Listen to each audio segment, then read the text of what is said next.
All right, I think it's pretty safe to say that Wall Street and the financial marketplace is largely, would be, a bit of an understatement, male dominated.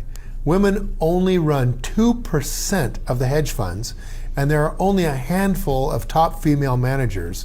And I'll tell you something, it's really interesting to try to figure out why. So when we think of the world's greatest investors, we think of Warren Buffett, Mr. Warren Buffett, Mr. Charlie Munger, Mr. George Soros, Mr. Peter Lynch, and we don't think of any women. Now, there are plenty of stereotypes that are said to be responsible for this, the main one being that women are apparently more risk averse and men are more confident and better at math. These are stereotypes. But here's the thing, if that were really the case, then men should beat women when risky assets do well and vice versa when they fall. But the problem with that is that female-run hedge funds are actually outperformed in both up and down years. So recent studies have shown that women tend to manage smaller hedge funds, which tend to do better than larger ones, which could be the reason why.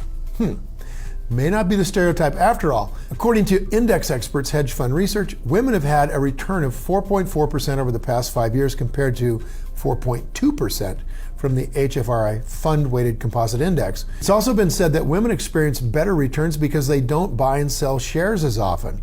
They focus on long-term goals when it comes to money. They take their time to research before making investment decisions. They're more patient when the market is volatile. They listen to advice from experts. Does that strategy sound familiar?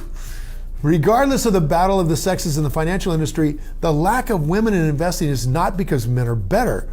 Actually, if they take a closer look, women and men make similar investment decisions, even with the same education. Yep, the lack of women in investing is simply because we just need more women to do it. We don't hear of many women investing for the same reasons why they're facing challenges breaking glass ceilings anywhere else that's been male-dominated for years. Women can and should learn how to invest, and here's more reasons why. On average, women earn 3/4 of what men earn, which means less money to go into retirement, which means qualifying for lower pension rates. Also, women tend to leave the workforce earlier than men to care for their children or for relatives, and that can also reduce Social Security benefits and overall income. On top of that, women average living 5 to 7 years longer than men, which means they'll need more retirement money in the long run, and they're making less. If you're looking to depend on your spouse, 3 times as many women become widowed. Or if you get divorced, it takes 10 years of marriage for you to claim spousal Social Security from an ex. However, most divorces happen before then, with an average of about 7 years. And here's the thing. The best way you can balance out and combat all of that pile of stuff is growing your money exponentially through investing on your own. More women are graduating from college, more women are entering the workforce, and more women are making the same or even more than their male counterparts. So don't listen to those negative stereotypes. Don't look for excuses. Just make your way into the investing world also.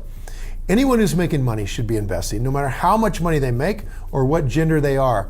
Everyone should have a nice retirement. Now, I got one more thing to say about how women can break out through that glass ceiling for hedge fund management.